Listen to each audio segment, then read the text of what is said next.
That being said, it really doesn't matter because China really wants those parts, specifically the Chinese army. AMD, NVIDIA, and Intel's advanced chips easily available to the Chinese army, warns a report. Why are they doing this, right? Chips designed and sold by several large U.S. companies are making their way to the Chinese military, outlined a new research report from the Georgetown University Center for Security and Emerging Technology, CSET. The report, which was published last month, uses publicly sourced purchase records from the People's Liberation Army, PLA, to outline that processors and graphics processing units from Intel Corporation, NVIDIA Corporation, and Advanced Micro Devices might have made their way to the Chinese army to be used for advanced purposes such as artificial intelligence. Get them tinfoil hats on, boys. The report uses more than 20,000 contracts from 2020 to narrow down 11 that saw these semiconductors being bought by the PLA through contractors that were not sanctioned by the United States Department of Commerce.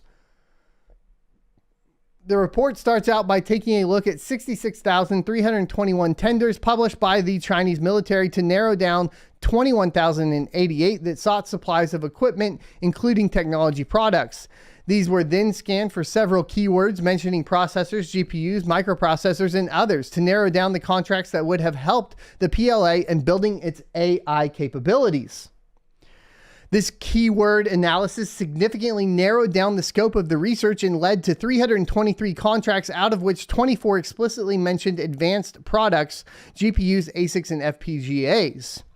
Is the Chinese army mining cryptocurrency? Is that what's really going on here? Or is it also AI? Or is it just AI?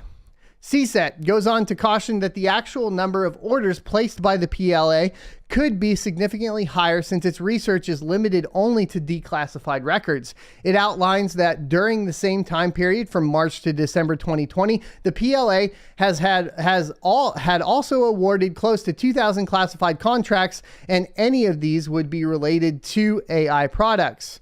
Additionally, the report admits that there was no way to determine whether the products did make their way to the PLA, but mentions that the suppliers in the contracts are fully capable of delivering them.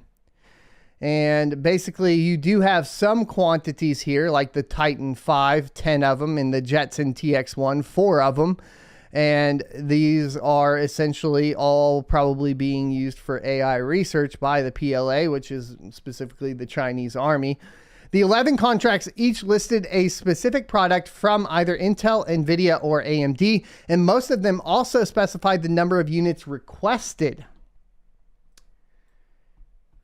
NVIDIA and ZIL, now AMD, accounted for a majority of these, which is unsurprising since GPUs and FPGAs are widely used for AI purposes. One also requested 4 processors from Intel, and some did not lay out the precise nature of the products. The U.S. government, through its Commerce Department, actively tracks down and sanctions entities that it believes are working with the Chinese military to provide the latter with advanced American origin products that can be used against the national security interests of the United States. On this front, the CSET digs a bit deeper to discover that the intermediaries supplying the PLA with the equipment were not part of entities sanctioned by Commerce. One intermediary, and I can't pronounce that, Sit and Holy, something like that, Limited, is in fact an official NVIDIA distributor partner, believes CSET, and the company is also responsible for supplying Chinese universities with AI products.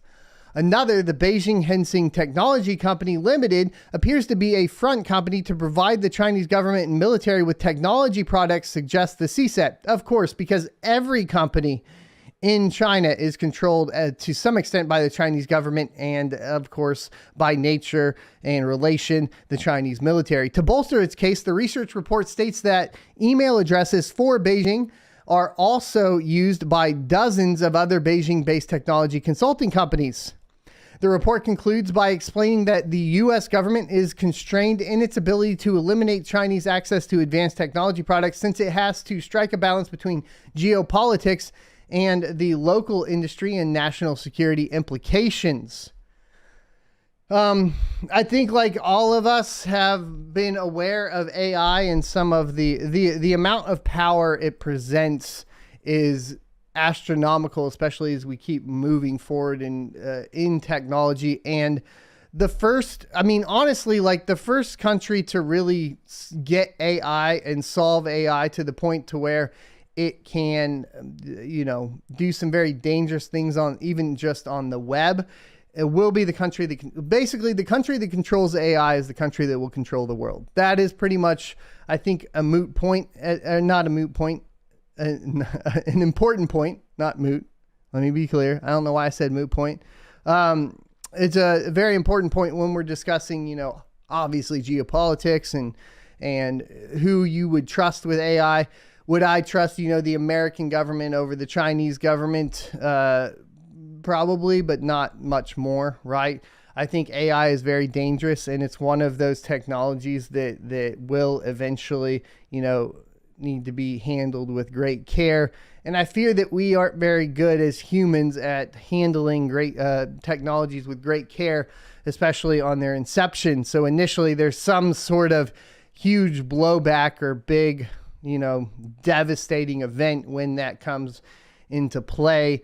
And can you stop AI once it's been deployed? That's kind of the question. Once it actually gets fully matured and fully deployed, can you really even stop it at that point? You know, we can stop dropping nukes after we use it irresponsibly and realize that we wiped out entire populations and go, well, that was, you know, a lot worse than we expected. But, you know, like with AI, it gets a little creepy. Like I said, tinfoil hat, you throw that on and you go, all right. But more news is game. Thanks for checking out this clip from the Crypto Mining Show. You can check out the full episode here or more crypto content down here. Also, I'd like you to check out my locals page at sonofatech.locals.com, where you can become a member for free or choose to be a $5 a month supporter that unlocks additional content.